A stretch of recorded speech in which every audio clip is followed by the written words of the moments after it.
Olá pessoal, tudo bem?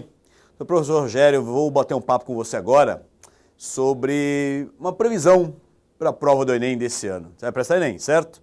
Deve estar um pouco preocupado, o que eu devo estudar, o que eu devo revisar, quais são os tópicos aí de geografia que aparecem mais. Então, na verdade isso que eu vou falar agora não é mágica, eu não sou um vidente, eu não faço nenhuma ação sobrenatural.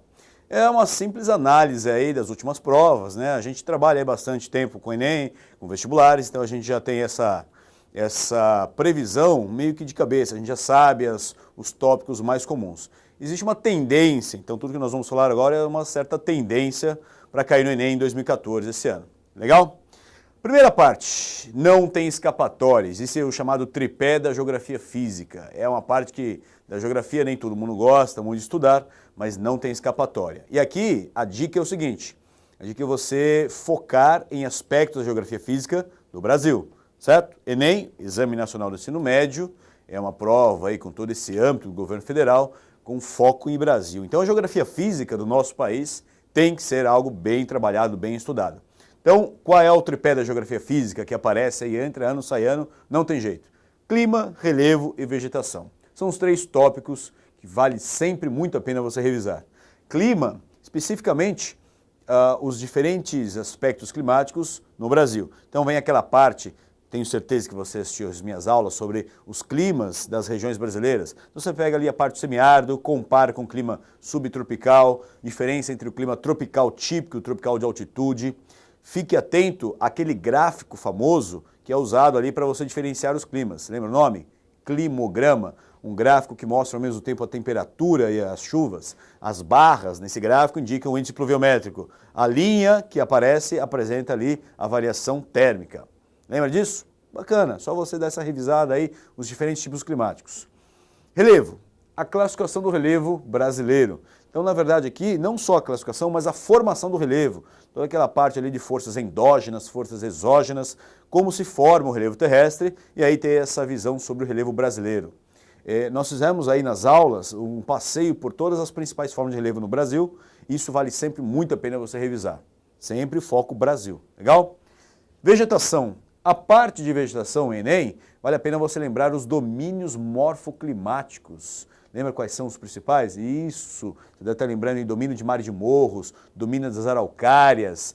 Esses domínios morfoclimáticos, eles constroem, na verdade, o panorama da geografia física num todo, mas a ênfase é na vegetação. Aqui, a dica é o seguinte, toda vez que você estiver estudando um domínio morfoclimático, com aspecto aí, com essa ênfase na vegetação, vale a pena você lembrar dos processos econômicos responsáveis pela devastação de cada um deles.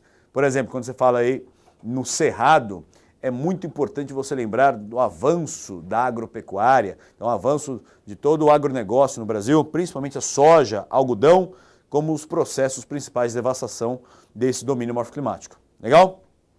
Demografia. Vamos sair da parte de geografia física, vamos para a geografia humana. Demografia. É população, os aspectos populacionais brasileiros, como se fosse um retrato da população brasileira. Aqui é muito importante você lembrar da parte de transição demográfica. Ih, Rogério, não lembro exatamente o que é isso aí. Transição demográfica é a mudança do comportamento da população. Existe um padrão hoje na população brasileira. Nós temos, nitidamente, aí desde a década de 70, 80 fica mais forte, 90 o negócio fica mais forte ainda.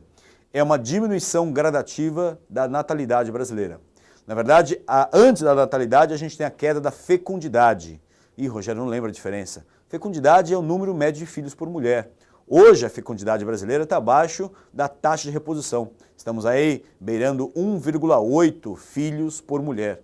Significa que a médio prazo a população brasileira tende a estabilizar. O IBGE faz uma previsão aí a partir de 2030 ela começar inclusive a cair um pouquinho. Porque a média de filhos por mulher está abaixo de 2,1, que seria a taxa para a população se manter estável. Essa é sempre uma parte muito importante para o Enem, claro que faz esse viés aí no retrato brasileiro. Então a transição demográfica, no caso do Brasil, tem aí sempre um fator muito importante. Além da parte da transição, migrações.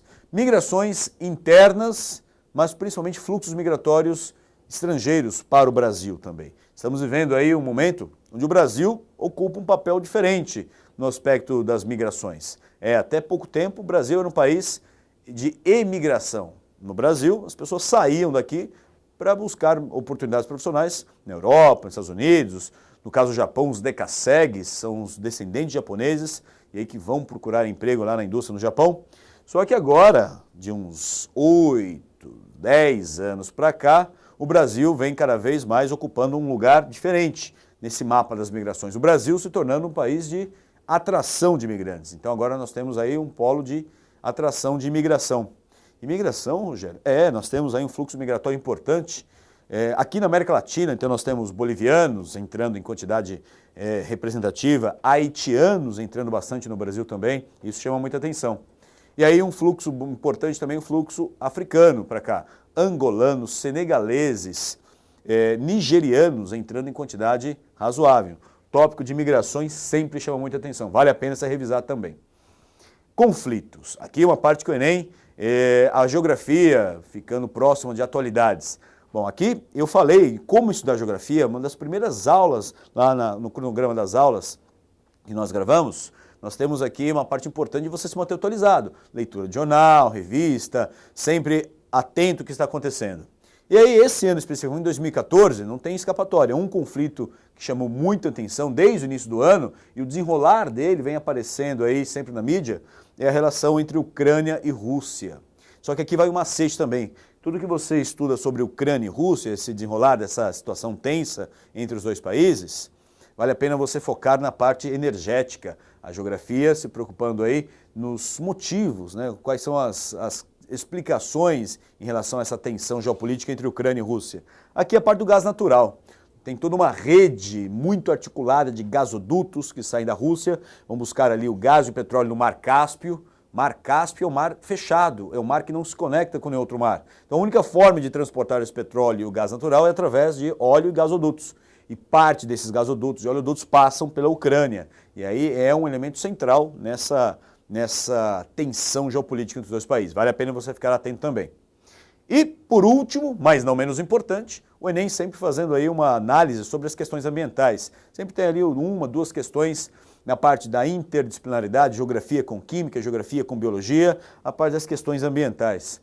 Então, tanto a parte de poluição urbana, inversão térmica, é sempre um tópico importante, ilhas de calor vem bastante também, variações globais, El Niño, e o El Niño como grande fator aí ambiental é uma parte climática, só que como é uma alteração das condições normais, ele entra no tópico de questões ambientais também. Então vale a pena você revisar aí, não só em geografia, mas biologia, química ambiental, um tópico importante. Legal? Bom, aqui é um panorama, uma previsão aí, que vale a pena você revisar, mas claro, pacote completo. Mas garanta pelo menos essa revisão um pouquinho caprichada nesses tópicos, e com certeza o seu desempenho no Enem vai ser estratosférico. Legal? Grande abraço, até a próxima, tchau!